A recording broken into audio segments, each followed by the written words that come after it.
Hello, everybody. This is Lee from Fresh Astrology, and we're looking at Libra December 2019. So just like all the others, just so you know, this is a live chat. This is streaming live. So the people who are here while it's live know that. But if you watch this later, like just a regular recording, I may turn and ask or answer questions that people have asked. And you may, but hang in there with it, because sometimes people are asking, and I'll try to remember to repeat the question and make it clear what people are asking, so that you might even get one of your questions answered. Hi, Alicia B. I see you here. And everybody here watching now, feel free to answer questions. This is your chance. And it may have to be somewhat on the short side, because I have a new dog who's making noise occasionally and I have to take care of it. So anyway, let's just jump right in then. That being said, that this may be shorter. So I have a new website, leesears.com, if you want to go there. I'm mostly doing readings only for previous clients. Sometimes if I have time, I'll fit someone else in, but it's rare. Otherwise, you can go to my membership lounge, which is a space kind of like a private YouTube, where you can get the recordings earlier, and they're different, a little more in depth. And for example, I've got 2020 halfway up. I've got some astrology lessons. I'm doing a series on the South Node, and I'll do, other series, just, ideas that come to me. I'll be posting it inside the membership lounge. And here I'll just continue to do, my monthly recordings. But come join us there if you want a little bit more, and let's get going. So Libra, what I'm going to do here for this reading is I'm going to focus on the moon activity, because in addition to that being interesting, around the time of the full moon and the new moon, there's also a lot of other stuff going on that's interesting. So it seems like there's some hot spots in the month to look at. Now, this is by no means a comprehensive list, but this gives you kind of a flavor for the month, and kind of what maybe some themes you could think about. So the full moon is around the 12th, 13th, 14th, kind of in that range of days. And what you have is a moon in Gemini. The sun at that point in time is still in Sagittarius. Sagittarius takes up your third house of the mind, school, learning, neighborhood, siblings, cousins, transportation, lots of themes there. But the moon itself is in Gemini, which is across the chart, across the sky, and going through the Gemini constellation. It's not literally going through, like passing nearby the stars, but the stars are the backdrop, at least conceptually in Western astrology. So that's how we view it on the chart itself. So this is kind of the area of your midheaven, and the ninth house can show travel, it can show school, like for example, under full moon, maybe you realize something really important about what you're learning about what you want to do in the world, about what you want to study. So sometimes you have these big, bright light bulb moments where you really understand something. So something may become fully illuminated to you. This is also an area where you're traveling. Maybe you're ending a trip in that case. Maybe you're ending a program of study or a semester. Maybe you are ending a publicity campaign in time for the holidays so you can go relax. Maybe you're finishing a novel. So, or just having a big aha moment about something you're working on. But it's the area of high concept, big ideas. So near that time, around the same little patch of days around the full moon, you have an unusual alignment where you've got Venus kind of sandwiched between Saturn and Pluto. This is very unusual the way it is, and especially happening in Capricorn with Jupiter nearby in the South Node. It's a very unusual transit. And so what could it mean? For you, it could mean that something going on with family and home and where you live is shining light on the way you want to move through the world. It may, but I think what's informing you here is what is going on with your home situation, just to say it again, your ancestry, your family, the changes that are going on there with your family members, with your family, with your parents, with your home, where you live. Those changes are shedding light on something you're going to do moving forward, kind of out in the world. So this is not like some little private decision that nobody will know about. It's something that will shift how you move through the world. And you may be getting some ideas around that. Maybe there's a public announcement about family. Maybe you decide something big that other people will find out about, because this area public up in Gemini in your chart. So whatever changes and transformations are going on, people will know about it. It's not a private thing, nor should it be. But you'll be talking about, you'll be making some decisions based on family, once again, on property, as you move, and it'll somehow relate to maybe even career or going to school or graduating school. But then it would be maybe about the career after school. So that is the full moon. Let's see if we have any questions. Hello, Anna. Let's see.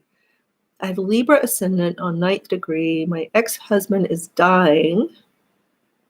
Oh, I'm sorry about that. And this affects your child and you on, well, of course. Definitely it's going to affect you. Let me see if I can, for some reason, I can't read all of your comment. Let's see. So Anna is saying that as a Libra rising, she is experiencing an ex-husband dying and the impact that's going to have on her family. And then she's saying she doesn't have a job or a new man. What can I expect? And then someone else is asking what's happening in the realm of relationships. So I'm so sorry, Anna. That sounds really sad, and it's going to take time. I think for Libras in general, with big life changes, you're going to be going through something that you can't not go through. The way we talk about that in the coaching world is sometimes you're in a phase in life where you're walking through what we call the ring of fire. The ring of fire is something like an ex-husband dying and having a child with that person, and then not having a job or a man and feeling kind of lost and at a turning point that might feel sad or hard. And you just don't know what's going to happen because you're still kind of in the moment. It's still happening to you. At times like that, let's look at the chart. Let's see, because maybe we can pull something out to help all Libras. So what the chart is asking here is that you do consider the bigger view, the higher viewpoint. And this is with respect to love difficulty and job difficulty, any difficulty actually that you're having.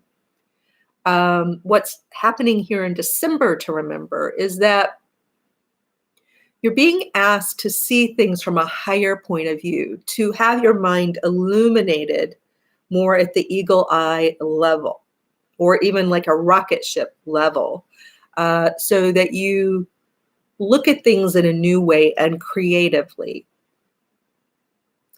And if you're not sure how to do that, there's a suggestion of finding ways to learn how to do this. Sometimes we just have to say, okay, I don't know how I'm going to do this, but I think this maybe is the best course of action, to try to learn to work with my mind power, my brain power, a little more creatively so that I can figure this out, whatever this is.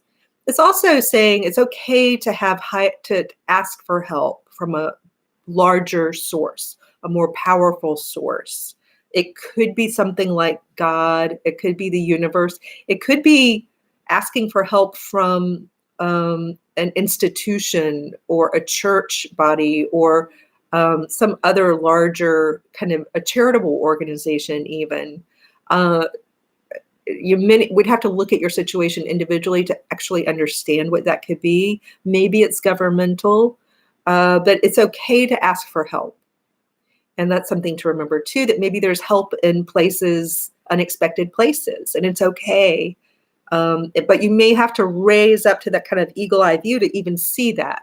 Because when we're down in the swamp, when we're in the ring of fire, so to speak, this metaphorical place of life that doesn't feel so good and feel scary, it's harder to see creative solutions because we're in a place of surviving and we're in a place of fear. So it's a longer conversation, but I do want you to know that you can ask for help, that help is there for you. And there's sort of this idea that you learn to ask for help, and then whatever the help, whatever the source of help is, even if it's just going to a self-help book or a seminar, that you be open to really learning and transforming on a deep level. That's sort of the message here. But even for relationships too, just kind of let that sit for a while, kind of absorb it. Maybe you don't know exactly what it means right now, but just kind of take it in. So Highway 138 says, hello, my husband is a triple Libra. I don't think he can take anymore. Our 2 sons got killed 3 years ago. Oh my gosh, this is very sad. And I only, when I laugh, it's because I just want to like reach out and hug. You're still having a hard time. Well, of course you are. Oh my goodness. So triple Libra is your husband. You had 2 sons killed 3 years ago. I would say to you again, it's this ring of fire moment that you can get through, but it is hard. And the only way to get through it is to kind of allow the old self to die metaphorically. So I want to make sure that's clear. It's about an ego death and the old you dying. It's about the death, because when you do have a death in the family, something tragic like this especially, a part of you does die. And a part of your relationship is going to die. But that doesn't mean it can't be reborn and there can't be a phoenix-like moment, a rebirth. So this is some heavy stuff, guys. And it's important to understand that not every Libra is having this kind of tragedy on the same level, but I do know a lot of Libras, and there have been some really tough moments. And this is something, I think you can probably relate if you've gone through this, that it is like you're walking through fire. And if you imagine what would happen if you really did walk through fire, you're metaphorically burning up something. And it's an old way of being in the world. It's an old way of thinking. It's an old way of relating to life and to the meaning of life. When something that tragic happens, when you lose your children, the meaning of life changes. And it's important in this moment to be very patient with life, with you, with your husband, and he with you, to just be very patient, because there are no expectations that you do anything perfectly or right. But that to get through it, it is about changing on a very deep level and finding some really good, solid resources to help you do that. If you want to email me at freshastrology.com, freshastrology@gmx.com, I can give you some book resources.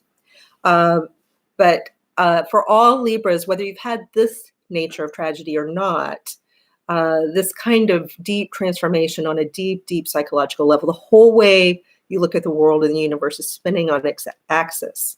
And it's important to find really good resources and help. So let's look at the new moon. So the new moon is a time when you can turn over a new leaf with family, psychologically, with your housing situation or land. The moon itself will be in Capricorn. And at this time, you have Jupiter pretty much on the south node. Let me think about this, what the larger message could be, given what people are writing here.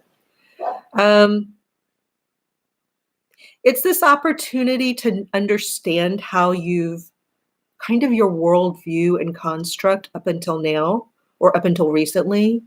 You know, we grow up to believe certain things based on our culture, and we trust and take for granted that certain things will be true. If we have children, we will see them grow up, for example. If I have a child with a person, and we're two parents, even if we get divorced, that person's always going to be there for me and that child, even if we're not married anymore. We have certain assumptions about life. And when these turn out not to be true, it really rocks our world on a very deep foundational level. And so that's what's going on. When you've got Saturn and Pluto here, that is what's going on. But they're absolutely, I think, Jupiter's here to show and assist in any kind of phoenix-like transformation where you can be renewed and regenerated and reborn. But it takes time. That's also the message of Capricorn here. It takes time, and be patient. And if anybody suggests you should get over it or it's time to move on, just don't listen. You know when you can move on. You'll feel it. You'll know it because you are moving on. But one never fully recovers from a death, and not to expect that. So in terms of romance, Venus is entering the 5th house near the end of the month, near the new moon, which is around December 26th. So I do think, a person could come in for some, so you can look forward to that. And as I said before, I have a new dog here who's struggling a little bit to be quiet, so I've got to go take care of her. But thank you so much for being here, and come join us in the lounge where you can find all of this on a deeper level, a little more comprehensively. And for anybody who wants to write me for resources, for help, if you're going through that ring of fire, let me know. All right, take care.